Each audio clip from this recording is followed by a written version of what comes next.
भाभी की तरह रेड या पिंक कलर की साड़ी ले आती। तेरी भाभी की साड़ी का कलर देख कितना अच्छा लग रहा है। करवा चौथ है, उसमें तो ऐसे ही कलर अच्छे लगते हैं बेटा। मम्मी आपको अच्छी नहीं लगी क्या मेरी साड़ी? बेटा अच्छी तो है, लेकिन लाल मेहरून कलर की बात ही अलग होती है। ये देख, तू खुद ही देख ले, तेरी भाभी की साड़ी का कलर कितना अच्छा लग रहा है। मम्मी जी, मैंने दीदी को साड़ी खरीदते वक्त बोला भी था कि करवा चौथ पे लाल गुलाबी मेहरून कुछ ले लो। फिर दीदी ही बोल रही थी नहीं, मैं तो कुछ मॉडर्न कलर लूंगी। बेटा तूने तेरी भाभी की क्यों नहीं मानी बात? सही तो कह रही थी वो, कुछ लाल गुलाबी ही ले लेती।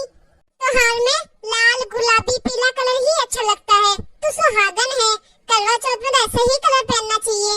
भाभी मम्मी अब मैं क्या करूं? जब आप लोग को ये साड़ी पसंद नहीं आ रही तो मैं सास को कैसे पसंद आएगी? अरे दीदी अब क्या हो गया, दुकान में तो आपकी साड़ी पसंद थी ना। और मम्मी जी, दीदी की साड़ी तो मेरी साड़ी से 500 रुपए महंगी भी है। कितनी तो सुंदर है दीदी आपकी साड़ी। अरे बहू, कोई चीज महंगी होने से सुंदर नहीं हो जाती। अब किसी से पूछेगी ना इन दोनों साड़ी के बारे में तो तेरी साड़ी ही अच्छी बताएंगे बहू। तेरी साड़ी का भी तो कलर चटक लाल है, अच्छा लग रहा है। अब क्या कर सकते हैं बहू, तेरी ननद की तो बचपन की आदत है, क्या करे, कुछ भी उठा के ले आती है। अब जाओ तुम दोनों दुकान में बदला के ले आओ। मम्मी वो नहीं बदलेगा साड़ी, उसने बाहर बोर्ड भी लगा रखा था कि बेचा हुआ माल दोबारा नहीं होगा। अब 4 घंटे बर्बाद करके एक तो ये साड़ी पसंद आई है, और मम्मी मैंने उनसे कितनी साड़ियाँ निकलवा दी थी, और मुझे शर्म भी आएगी वापस जाने में। हाँ मम्मी सही कह रही है दीदी, अब त्योहारों का सीजन है, वापस बदलाने जाएंगे तो घंटों लग जाएंगे, और उसके बाद ही क्या पता बदलेगा कि नहीं बदलेगा। अब क्या करूँ मैं, आप ही बता दो दोनों। हे भगवान, कहीं दीदी मुझसे मेरी साड़ी ना मांग ले। भाभी एक काम करोगी, आप मुझे अपनी साड़ी दे दो। क्या? हाँ भाभी, आप मुझे अपनी साड़ी दे दो। आपके पास तो वैसे भी काफी पिंक और रेड कलर है, मेरे पास तो ऐसे कलर है भी नहीं मम्मी।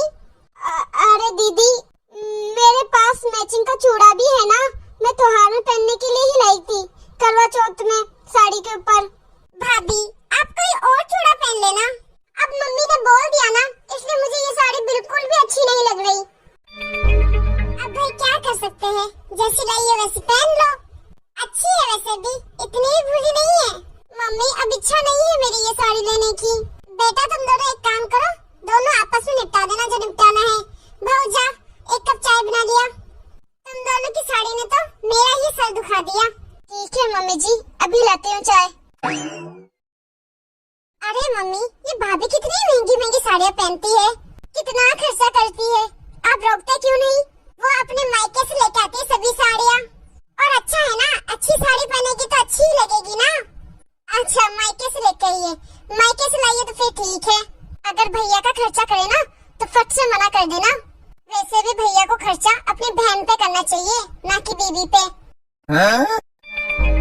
मम्मी एक काम करो, आप ना भाभी की साड़ी आप ले लो, भाभी से करवा चौथ वाली, पर उस साड़ी का ब्लाउज मत सिलवाना आप, बाद में ना मुझे दे देना। मुझे देने को तो मना कर देगी भाभी साड़ी, पर आपको तो क्या ही मना करेगी भाभी, अपनी सास को तो दे ही सकती है वो साड़ी। क्यों मम्मी? अरे बेटा ऐसे कैसे मांग लो साड़ी, साथ में भेजा था ना तुझे, ले आती तू भी अपनी मनपसंद की साड़ी। अरे लाई तो है तो अपनी मनपसंद की साड़ी, उसी को पहन। मम्मी अब अच्छी नहीं लग रही मुझे वो साड़ी, आप भाभी से मांग के तो देखो, वो दे देगी। आप ऐसे बोलना कि आपको पहननी है वो करवा चौथ पे साड़ी, देखना आपको मना नहीं करेगी, वो आपको दे देगी साड़ी। अरे बेटा तू कैसी बात कर रही है, ऐसे कैसे मांग लूं मैं साड़ी? मुझे तो शर्म आती है, तू हमेशा मुझे ही कर देती है आगे।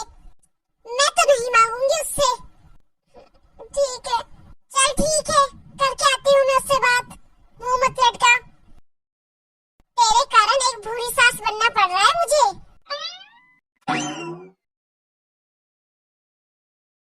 मेरी पसंद की किसको पड़ी है, मेरे बारे में तो कोई सोचता ही नहीं है।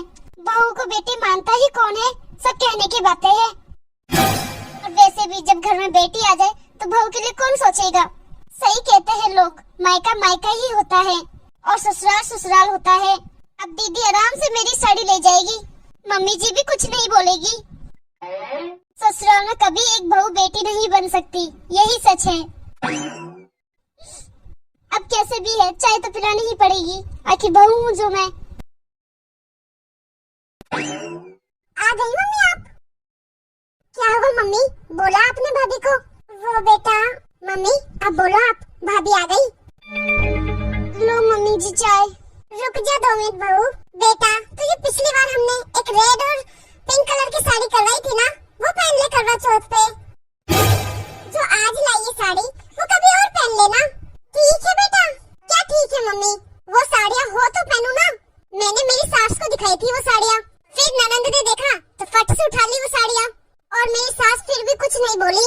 मम्मी ससुराल ससुराल ही होता है, वहाँ पे बहू की पसंद का कोई ख्याल नहीं रखता। कितने मन से लेके आई थी मैं वो रेड और पिंक साड़ी, पर मेरी ननद ने फट से उठा ली, ले ली उसको। अब भाभी हूँ, बोलूंगी तो बुरी बन जाऊंगी, फिर सास और अलग से 2 ताने मुझे मारेगी कि साड़ी तो मांगी थी, कौन सा तेरे प्राण मांग लिए। ऐसे ऐसे तो ताने हैं मेरी सास के। पता है मम्मी, उस दिन मैंने पूरे दिन खाना नहीं खाया, इतना दुख हुआ था मुझे। मैंने सोचा कि अगर मेरी मम्मी होती ना तो मेरे साथ ऐसा बिल्कुल नहीं करती। वो मेरी मनपसंद की साड़ी थी। मम्मी मैं अपनी पसंद की क्या बात करूं, मैं ससुराल में तो छोड़ो, मायके में भी मेरी पसंद की कोई नहीं पड़ी। मायके वाले भी मेरी पसंद का ध्यान नहीं रखते।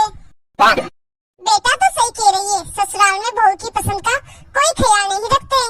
तो फिर मम्मी, हाँ तभी तो अपनी भाभी की पसंद का ख्याल नहीं रख रही, फट से साड़ी मांग ली। भेजा तो तुझे भी दुकान पे था, ले लेती वहाँ पे। अब यहाँ आके घर में कलेश डाल रही है। बेटा जो तेरी सास ने गलती की है ना, वो मैं तो नहीं करूँगी। बहू जो तू लेके आई ये साड़ी वो तू पहनना करवा चौथ पे, और जो तू लाई है वो तू पहनना। मैं किसी में भेदभाव नहीं करूँगी। अगर वो तुझे साड़ी पसंद नहीं है तो कुछ और पहन ले अपने आप से, या मेरी साड़ियों में से देख के ले जा अपने लिए कोई साड़ी। हाँ मम्मी आप सही बोल रहे हो, ये तो मैंने सोचा ही नहीं। भाभी मुझे माफ करना प्लीज। भाभी मुझसे गलती हो गई, मैंने अपने में लेके सोचा, तब मुझे समझ में आया, मैंने आप पे तो रख के सोचा ही नहीं। भाभी एक काम करो, आप जो साड़ी लेके आई हो ना वो आप ही पहनो, मैं अपनी पसंद की ही पहन लूंगी। ठीक है दीदी, थैंक यू दीदी। बेटा ये हुई ना बात, कब से तुम इतनी छोटी सी बात को लेकर बहस कर रही हो। ऐसी छोटी छोटी बातों से रिश्तों में खटास पड़ जाती है। साड़ी की तो बात है, जो लाई है वो पहन ले। बताइए आपको वीडियो कैसा लगा, अच्छा लगा हो तो लाइक शेयर जरूर कर देना, और कमेंट में हमें जरूर बताना कि आपको ये स्टोरी कैसी लगी। और ये वीडियो अपने फैमिली और दोस्तों में शेयर करना मत भूलना। और आपने अभी तक हमारे चैनल को सब्सक्राइब नहीं किया है तो फटाफट से सब्सक्राइब कर देना। हमारे इस चैनल में सास बहू ननंद भाभी जैसे रिलेशनशिप की वीडियो देखने के लिए, और भी अदर रिलेशनशिप की वीडियो देखने के लिए अभी इस चैनल को सब्सक्राइब करें। इस चैनल में आने वाली कहानी हर एक दिल छूने वाली, मोटिवेशनल, मोरल और रियल लाइफ आंखों देखी है। हमारा उद्देश्य एक वीडियो के द्वारा समाज में एक अच्छा सामाजिक संदेश देना है। तो इसी तरह मजेदार वीडियो सबसे पहले आप तक पहुँचे तो बेल आइकन दबाना भी मत भूलना। हमारी वीडियोस में आप इसी तरह अपना प्यार बनाए रखें, अपना सपोर्ट इसी तरह देते रहिए ताकि हम आगे और भी अच्छी अच्छी वीडियोस लेके आए। वीडियो को अंत तक देखने के लिए बहुत बहुत धन्यवाद। मिलते हैं अगली वीडियो में।